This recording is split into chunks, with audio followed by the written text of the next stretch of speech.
Guys मैं मोहम्मद वकास। मैं रहमतुल्लाह। आप देख रहे हैं वर्ल्ड रील रिएक्शन यूट्यूब पे। अगर वीडियो अच्छी लगे तो चैनल को ज़्यादा से ज़्यादा लाइक शेयर सब्सक्राइब कर दें। चलते हैं शुएब भाई की वीडियो का टाइटल है Indian Muslim girl about uniform civil code यानी कि यूसीसी जो लगाया जा रहा है इंडिया में।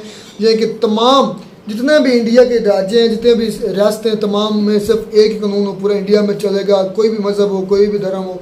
देखते हैं इस पर वो मुस्लिम लड़की क्या कहती है और फिर अपने भाइयों दोस्तों का भी इस पर रिव्यू लेंगे। मेरे रिप्लाई मैं जो अभी आंसर करने वाली हूँ उसको आप न्यूज से काटिएगा तो नहीं? कोशिश करेंगे कि ना काटे। हमें दर्द, सभ्यता और संस्कार का बहुत ज्यादा ख्याल रहता है, इसलिए जो कोई भी दर्द में होता है हम आगे बढ़ जाते हैं। लेकिन China is not our competitor. चाहे पाकिस्तान दर्द में हो तो भी आप आगे बढ़ेंगे।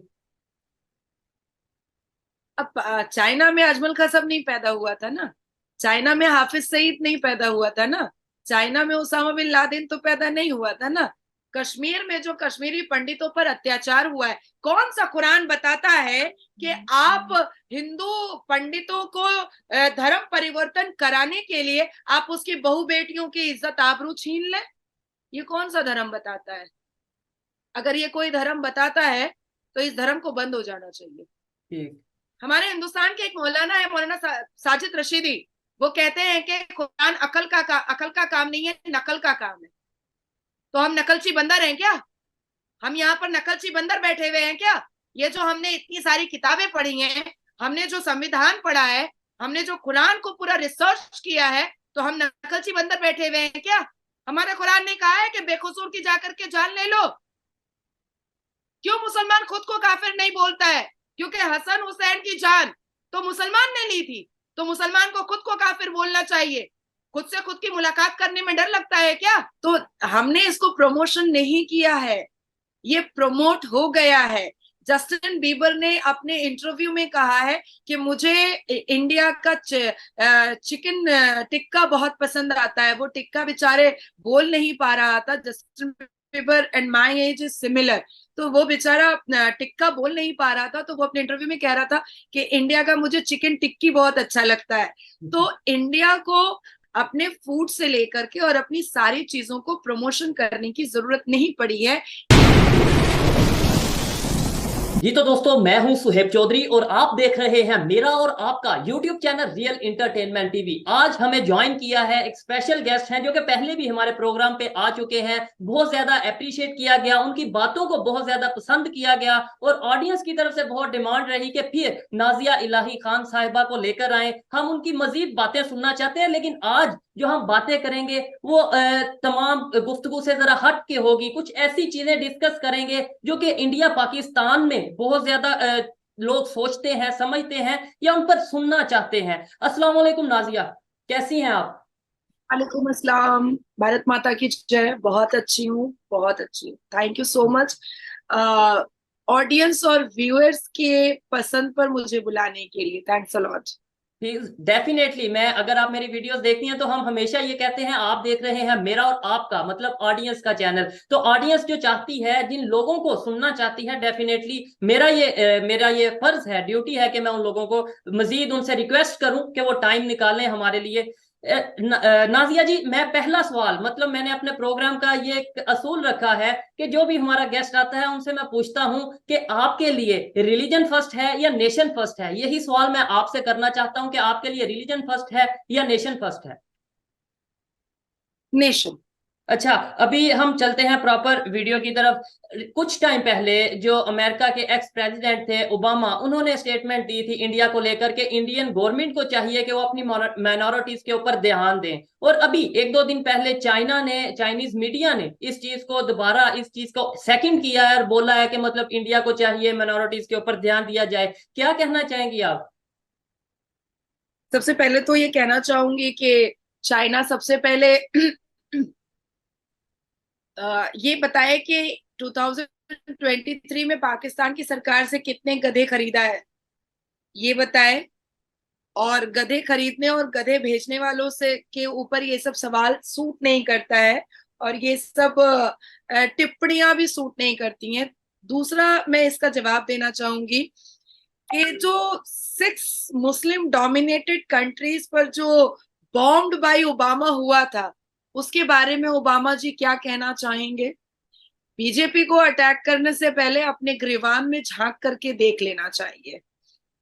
देखिए, जब इंसान का इतिहास बंद हो जाता है ना, जब उनके पैर से जमीन खिसकने लगती है और उनके पास से चेयर चला जाता है और वो अपने से बेटर किसी को देखते हैं, तो उनसे वो हजम नहीं होता है।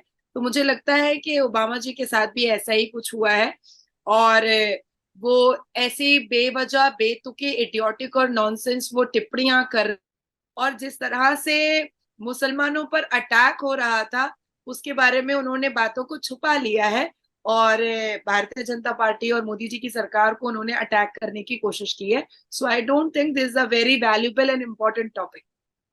डेफिनेटली। अच्छा, और खास तौर पे चाइना की अगर बात करें और पाकिस्तान की बात करें, जो पाकिस्तान के प्रेसिडेंट हैं, प्राइम मिनिस्टर हैं, पाकिस्तान के जो गवर्नमेंट में जो भी लोग हैं, मिनिस्टर्स हैं, उन्हें ये देखना चाहिए, मुझे ये देखना चाहिए as a journalist, as a media person, as a social activist, कि जो चाइना में मुसलमानों की कंडीशन है, चाइना में उइगर मुस्लिम्स हैं, क्या हमारा ये ड्यूटी है कि अगर हमने ह्यूमन राइट पे बात करनी है, अगर हमें मुसलमानों से ज्यादा दर्द है, हमदर्दी है, तो हम चाइनीज मुस्लिम की बात करें या इंडियन मुस्लिम की बात करें? इंडिया में तो मुसलमान बड़ी तादाद में मौजूद है, शायद पाकिस्तान से ज्यादा मुस्लिम्स इंडिया में मौजूद है। अगर उन्हें कोई इशू है भी तो अपनी आवाज उठाना जानते हैं, लेकिन चाइना के जो मुसलमान हैं उनकी आवाज कौन उठाएगा? और कुछ टाइम पहले नादिया जी, इंडियन गवर्नमेंट ने चाइनीज मुस्लिम के लिए आवाज उठाई थी, मतलब कि चाइना में जो काम पाकिस्तान की गवर्नमेंट ना कर सकी मुसलमानों के लिए, वो इंडियन गवर्नमेंट ने कर दिखाया, और वो भी मोदी जी की डेफिनेटली, government में।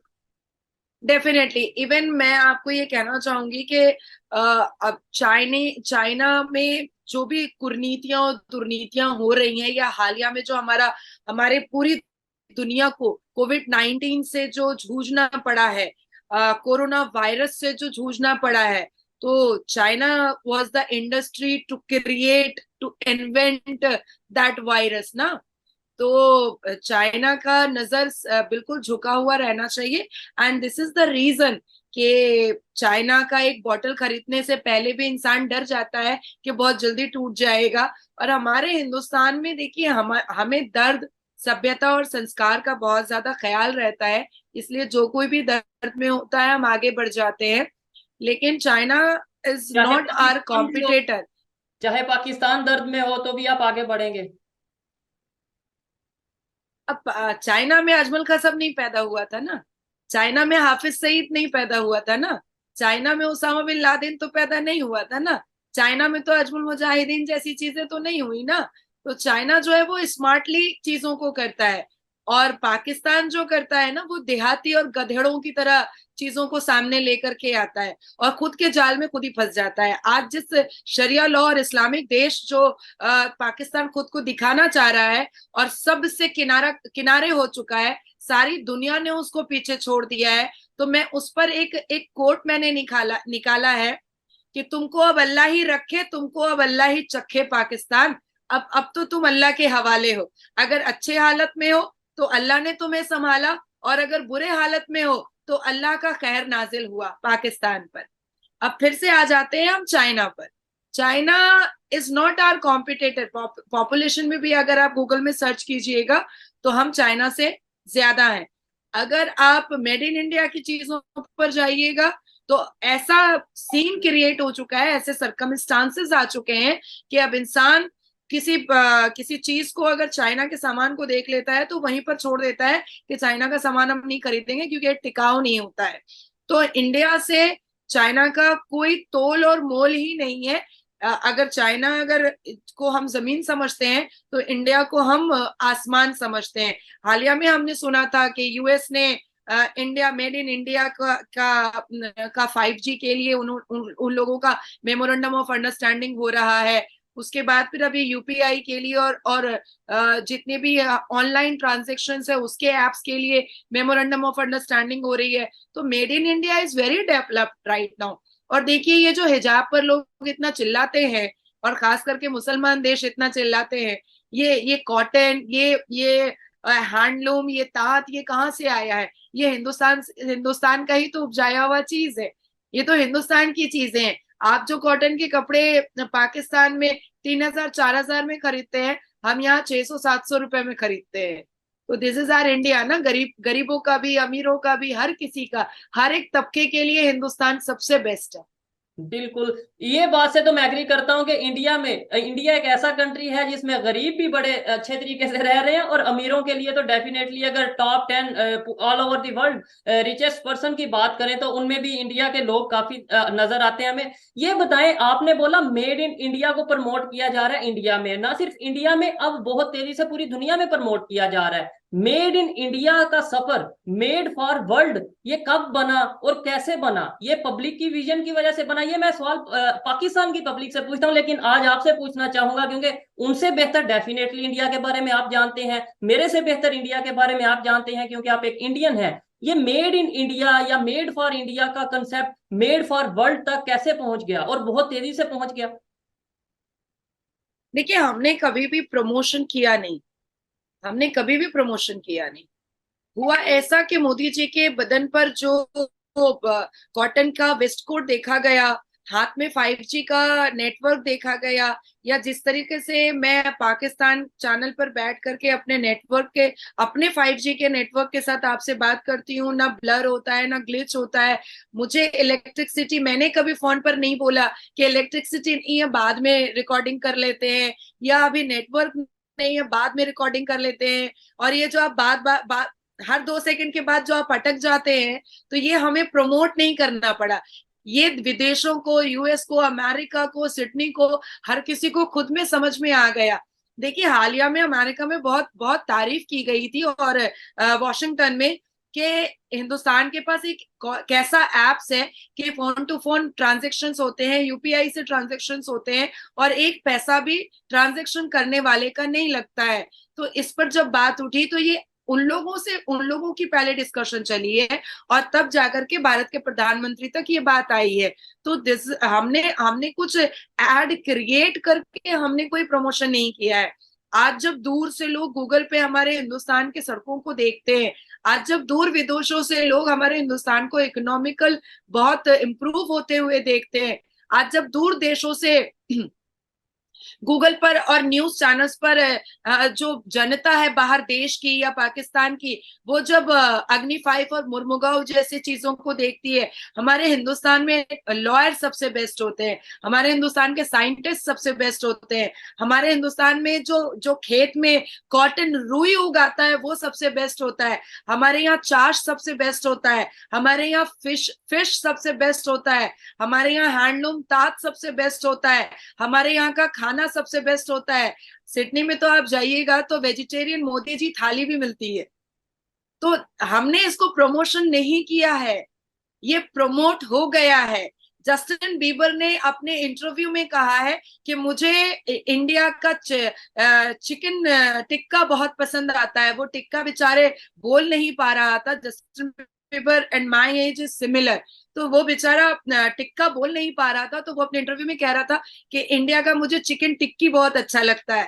तो इंडिया को अपने फूड से लेकर के और अपनी सारी चीजों को प्रमोशन करने की जरूरत नहीं पड़ी है। इंडिया अपने आप प्रमोट हुआ है, अपनी क्रेडिबिलिटी की बदौलत, अपने एफर्ट के बदौलत, अपनी मेहनत के बदौलत।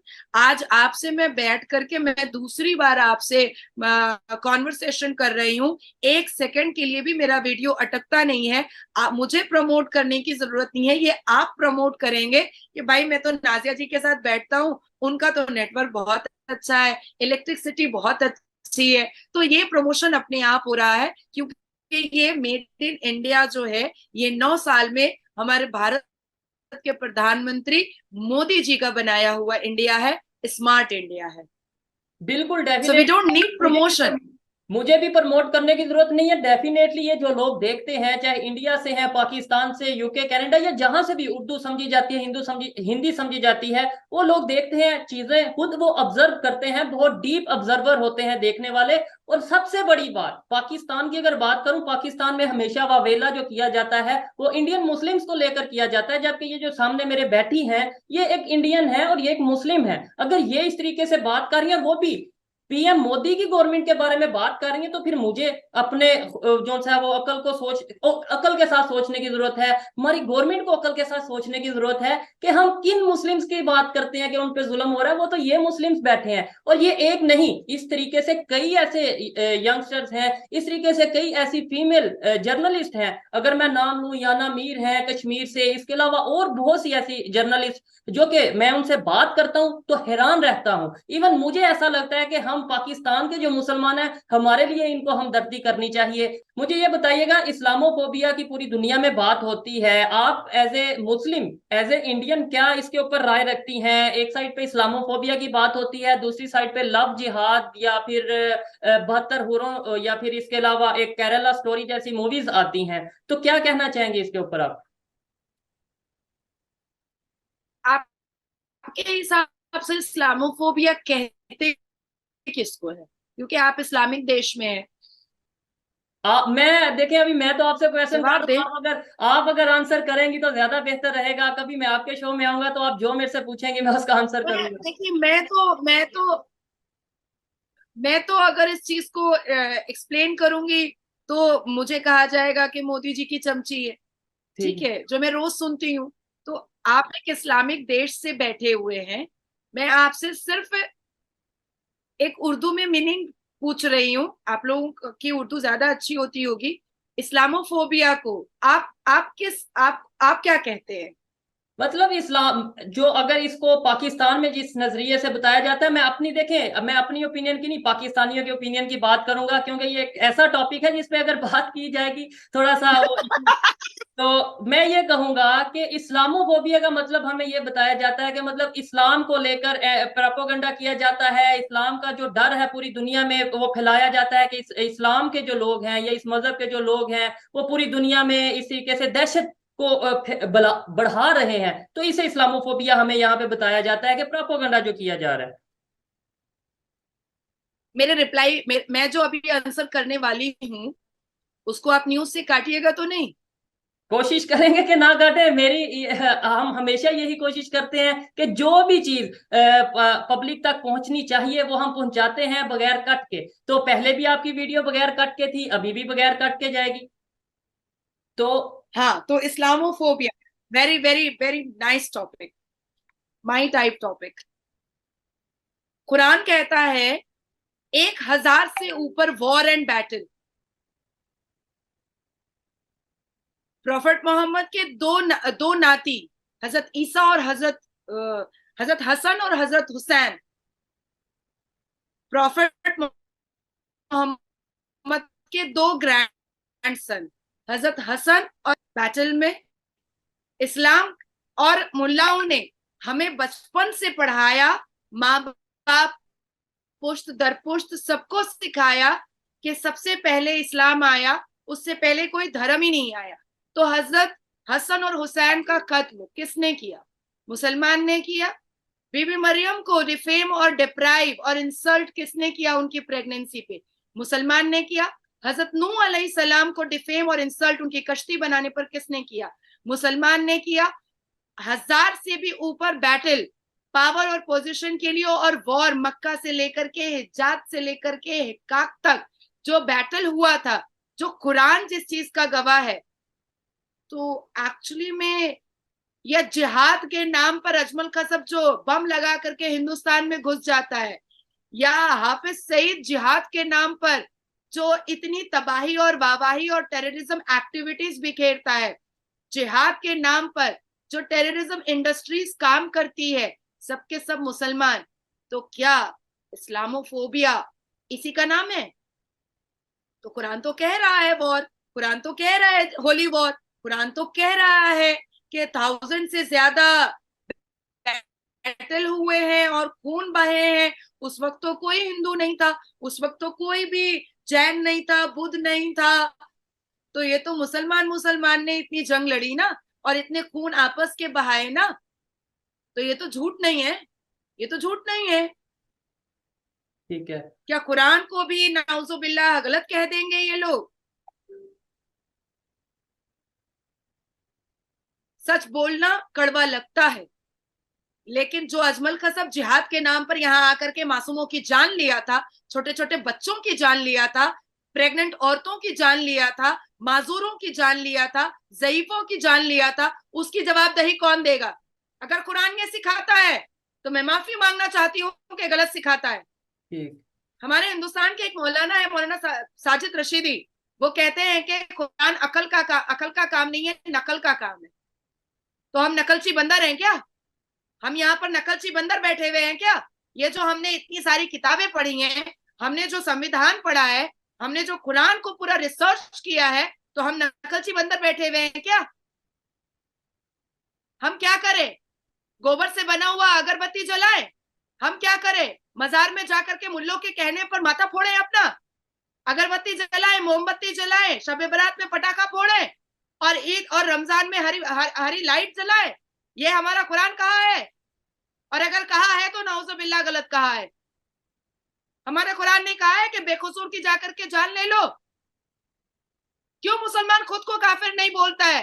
क्योंकि हसन हुसैन की जान तो मुसलमान ने ली थी, तो मुसलमान को खुद को काफिर बोलना चाहिए। खुद से खुद की मुलाकात करने में डर लगता है क्या? ठीक है। अच्छा, मैं नादिया जी, मैं एक और चीज पूछना चाहूंगा। जो मैं चीज ऑब्जर्व कर रहा था, आपसे पहले भी बात की, अभी भी बात कर रहा हूं, आपकी तरह के और भी बहुत से जर्नलिस्ट हैं, बहुत से एक्टिविस्ट हैं, जो जिनसे मेरी बात होती रहती है, on the record, of the record, camera के सामने या कैमरा के बाद। तो मैं एक सवाल मेरे मन में आता है, मेरे दिल में आता है कि ये जो सोच मुसलमानों की इंडिया में आज के दौर में है, 2023 में, मुझे ऐसा लगता है पर्सनली कि शायद ये पहले नहीं थी। मे बी मैं गलत हूं कि ये 1990s में नहीं होगी, ये 1947 से लेकर 2020 तक इवन नहीं होगी। ये सोच कैसे बनी, कब बनी? ये आपस में अंडरस्टैंडिंग जो हिंदू मुस्लिम है, जैन है, सिख है, इंडिया की जितनी भी कम्युनिटी है, आपस में अंडरस्टैंडिंग कैसे हुई? देखिए, आपस की अंडरस्टैंडिंग की बात नहीं है, सरकमस्टांसेस, इंसिडेंट्स और एक्सीडेंट्स लोगों के मुंह में जुबान दे देते हैं। और हमारे हिंदुस्तान का संविधान इतना ज्यादा स्ट्रांग है, हमारे हिंदुस्तान का कानून इतना ज्यादा स्ट्रांग है कि हमें इस चीज की अनुमति देता है, हमें इस चीज की पावर देता है कि हम अपने लिए लड़ सकते हैं। ठीक है, अब मैं आपको, क्योंकि अभी आपको लग रहा है कि 9 साल में ये बातें उठ रही हैं, नहीं। अजमेर शरीफ में जब नंगा नाच हो रहा था, हिंदू बच्चियों का बलात्कार हो रहा था, हिंदू बच्चियों का बलात्कार करके वीडियोग्राफी हो रही थी अजमेर शरीफ में 1992 में। ये मैटर सुप्रीम कोर्ट में 2007 तक चला, 2007 तक। इसकी लास्ट सुनवाई 2017 तक सुप्रीम कोर्ट में हुई। 5 मुसलमान चिश्ती परिवार के मुजाबिर कन्विक्टेड असामी हुए, अरेस्टेड हुए। तो क्या ये उस वक्त मोदी जी की सरकार थी? अब मैं आपको दूसरा इंसिडेंट बताती हूँ। 1984 में पहली बार शाहबानो और सायरा बानो ने ट्रिपल तलाक के अगेंस्ट में सुप्रीम कोर्ट का दरवाजा खटखटाया, और उन्होंने जाकर कहा कि 3 तलाक बंद किया जाए क्योंकि मुसलमान औरतों को अत्याचारित किया जा रहा है। तब बीजेपी की सरकार नहीं थी। ठीक है, 5 फरवरी 2012 हिंदुस्तान के वेस्ट बंगाल में 2 मुसलमान भाई नासिर खान और खादिर खान ने एक फॉरेनर लड़की का रेप किया था। भरे बाजार मूविंग कार में दारू पीकर पब और डिस्को से नाचने के निकलने के बाद, तो क्या उस वक्त मोदी जी की सरकार थी जब वो फॉरेनर लड़की अपने इंसाफ के लिए गुहार लगा रही थी? पॉक्सो एक्ट, छोटी छोटी बच्चियों का बलात्कार होता आया, उसको बंद करने के लिए कन्विक्शन की सजा दी गई। बेल पिटिशन का जो तरीका था उसको बैन कराया गया। तो क्या ये गलत कराया गया? ये क्या गलत कराया गया? देखिए, हमारा हिंदुस्तान एक संविधान पर चलेगा और चलता आया है। पॉलिटिक्स अलग जगह है, न्याय और कानून बिल्कुल अलग जगह है जो मोदी जी ने रखा है। कोई इंटरफेरेंस कानून और जनता के बीच में पॉलिटिक्स का नहीं आ सकता है, ना आया है 9 साल तक। 9 साल तक नहीं आया है और आगे भी नहीं आएगा।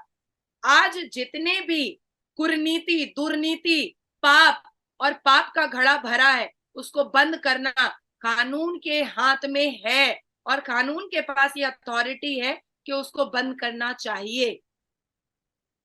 तो ये तो कोई नई बात नहीं है। मैंने तो आपको अभी बहुत सारे इंसिडेंट्स बता दिए जो जिसमें जहां पर बीजेपी की सरकार तो बहुत दूर की बात है, अपोजिशन में भी बीजेपी बहुत हल्का था। तब तो हर जगह सिर्फ कांग्रेस ही कांग्रेस हुआ करता था। ठीक है। कश्मीर में जो कश्मीरी पंडितों पर जो अत्याचार हुआ, जो हमने अभी आपने द केरला स्टोरी की बात कही है, कश्मीर में जो कश्मीरी पंडितों पर अत्याचार हुआ है, कौन सा कुरान बताता है कि आप हिंदू पंडितों को धर्म परिवर्तन कराने के लिए आप उसकी बहु बेटियों की इज्जत आबरू छीन लें? ये कौन सा धर्म बताता है? अगर ये कोई धर्म बताता है तो इस धर्म को बंद हो जाना चाहिए। अगर ये कोई धर्म बताता है तो इस धर्म को बंद हो जाना चाहिए। बेटी आपके घर की हो या बेटी मेरे घर की हो, इज्जत इज्जत होती है। औरत की इज्जत औरत की इज्जत होती है। अगर बाजार में एक औरत नंगी होती है ना, तो इस समाज की सारी औरतों की नजर झुक जाती है, क्योंकि शरीर एक जैसा होता है, इज्जत एक जैसी होती है, आबरू एक जैसा होता है। मैं हिंदू और मुसलमान में तफरका न की हूं और ना करूंगी। अगर किसी सीता नाम की लड़की का रेप होगा तो भी नाजिया अपनी जान दे करके भी उसको इंसाफ दिलाएगी, और अगर किसी रहीमा का रेप होगा तो भी नाजिया अपनी जान दे करके उसका इंसाफ दिलाएगी। क्योंकि मेरी नजर में मेरे जेंडर का, मेरे फीमेल जेंडर का बहुत वैल्यू है, a part of caste and creed. मैं अगर औरत हो करके औरत जात की इज्जत ना रख पाई तो फिर हिंदू और मुसलमान की इज्जत रखना तो बहुत दूर की बात हो जाएगी। ऐसा ही है। और अगर हम इंसान हो के इंसानियत की इज्जत नहीं कर पाते तो फिर हिंदू मुस्लिम होना भी एक बहुत अलग कंसेप्ट आता है। लास्ट में मुझे ये बताइएगा, ये जो हम डिबेट करते हैं, ये जो हम इंडिया से या पाकिस्तान से खासतौर पे यूथ आपस में बात करते हैं, आपको लगता है कि आने वाले टाइम में कुछ पॉजिटिव इम्पैक्ट पड़ेंगे रिलेशंस पे, कुछ बेहतरी आएगी, सोच बदलेगी खासतौर पे पाकिस्तान की यूथ की, या फिर कोई फायदा नजर नहीं आता? देखिए, अभी हमारे यहाँ बहुत ज्यादा यूथ एम्पावरमेंट की बात हो रही है, वुमेन्स एम्पावरमेंट की बात हो रही है, कल्चरल की बात हो रही है, हेरिटेज की बात हो रही है, हमारे यहाँ एजुकेशन की बात हो रही है, हमारे यहाँ सिविलाइजेशन की बात हो रही है, हमारे यहाँ हिस्टोरिकल चीजों को की बात हो रही है। इन चीजों पर बड़ी बड़ी मीटिंग्स होती है, बड़े बड़े यूथ को एम्पावर करने की बड़ी बड़ी मीटिंग्स होती है। बहुत सारे स्कॉलरशिप्स बच्चों को दिए जाते हैं ताकि गरीब बच्चे भी अपनी पढ़ाई कंप्लीट कर सकें।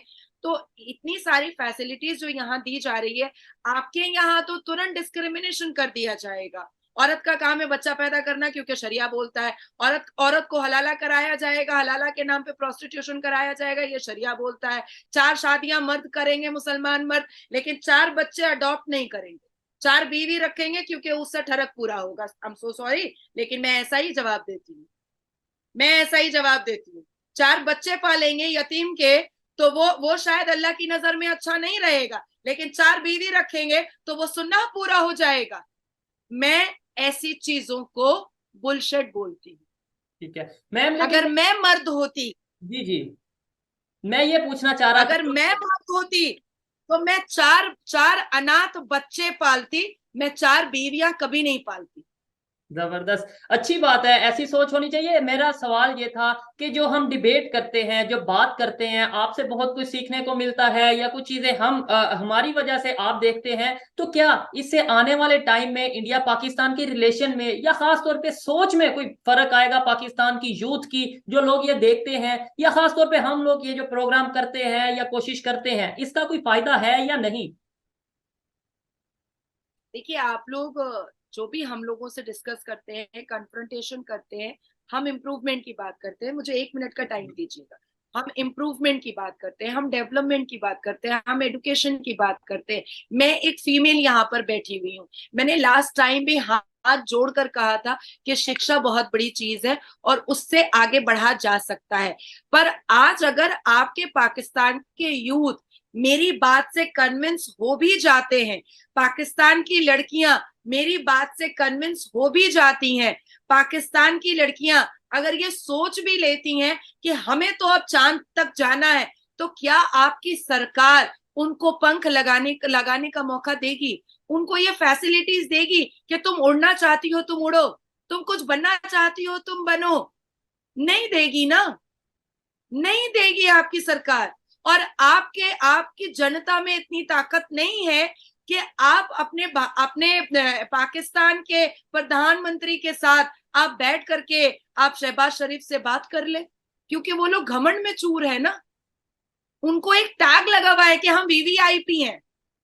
और हमारे यहाँ के जो कैबिनेट मिनिस्टर्स हैं, हमारे यहाँ के जो प्रधानमंत्री हैं, हमारे यहाँ के जो गृह मंत्री हैं, हमारे यहाँ के जो इंडस्ट्रियल मंत्री हैं, हमारे यहाँ की जो माइनॉरिटी मंत्री हैं, वो जनता से डायरेक्ट इंटरेक्ट करती हैं, वो जनता के पास जाती हैं, वो जनता के पास आम तरीके से जाकर के बैठती हैं।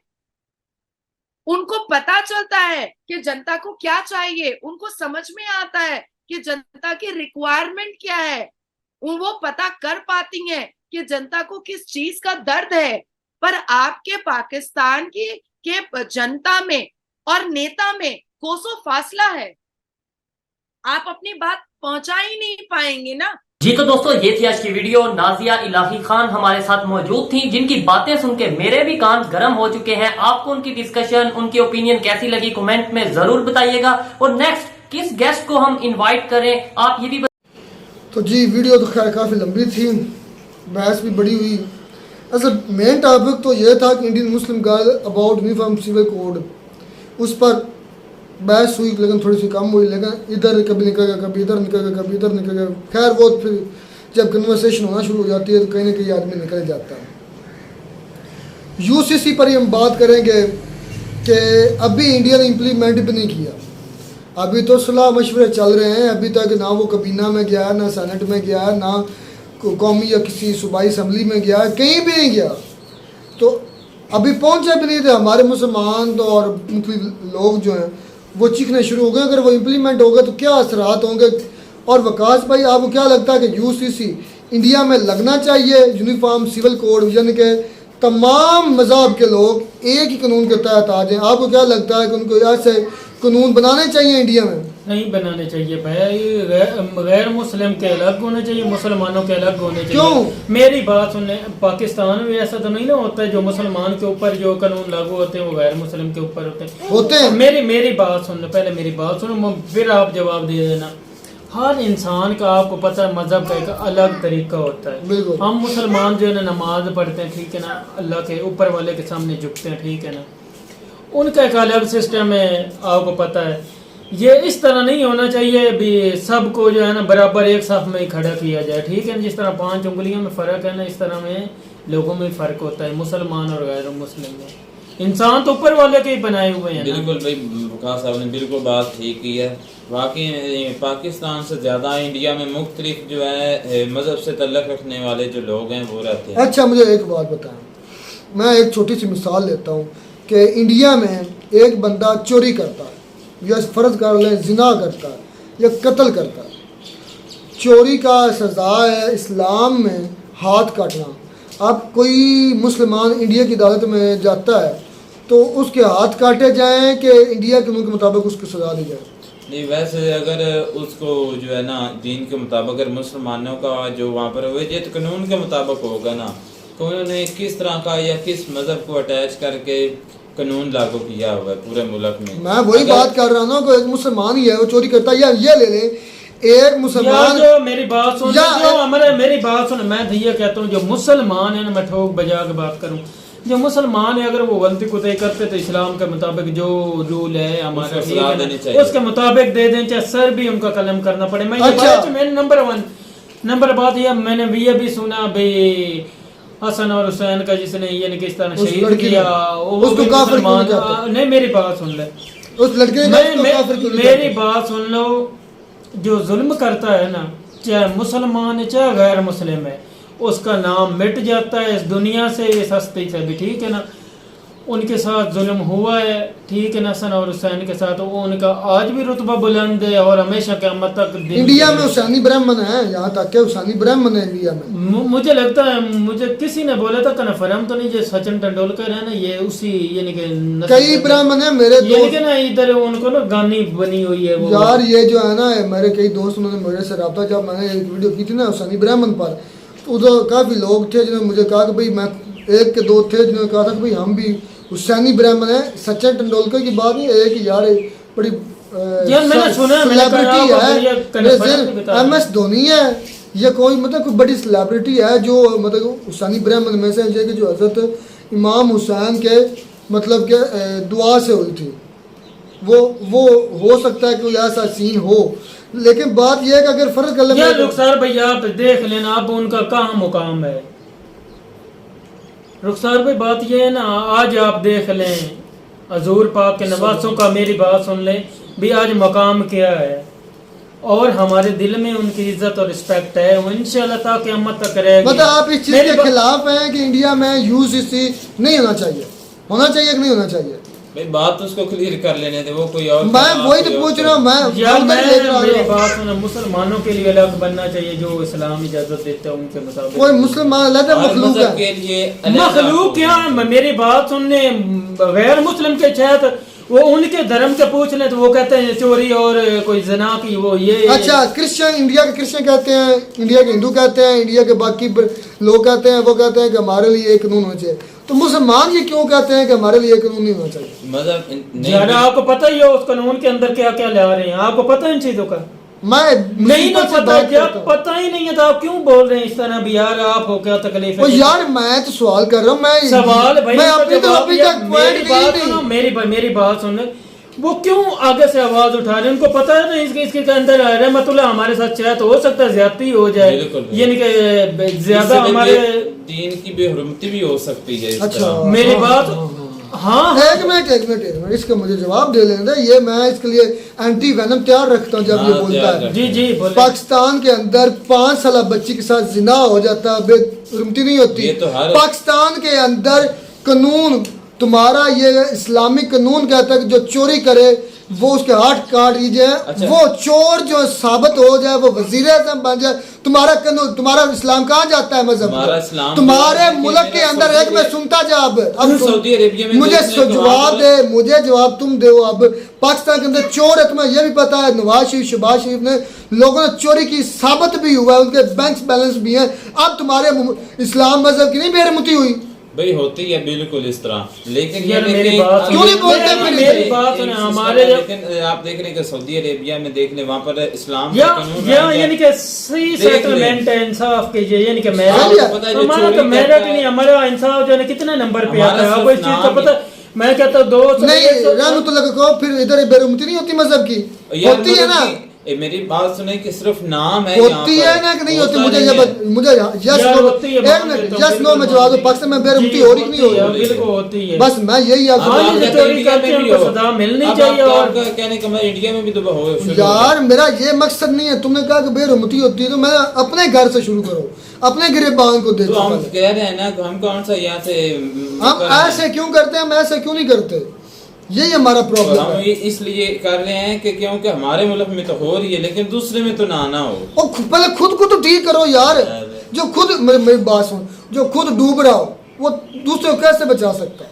भाई वो तो बात ठीक है, नहीं हम खुद डूब रहे हैं, हम दूसरों को बचाने निकल गए। जिस मुल्क में आप देख रहे हैं कि यार मेरी बात सुनो रहमतुल्लाह, ये बात भी ठीक है, लेकिन बात करनी चाहिए हम लोग। मेरी बात सुनो, मुसलमान है, मुसलमानों के हक में बोलना तो चाहिए ना, ठीक है, लेकिन मेरी बात चल, मैं बोलता हूँ, मैं बिल्कुल नकारा तरीन हूँ, लेकिन उनके हक में आवाज तो उठानी चाहिए ना। इतना तो हम लोग कर सकते हैं। तो उम्मीद करते हैं आपको हमारी वीडियो अच्छी लगी होगी। वीडियो अच्छी लगी चैनल को ज्यादा लाइक शेयर सब्सक्राइब करो। मिलते हैं नई वीडियो में, नाट आपके साथ, तब तक दीजिए इजाजत। अल्लाह।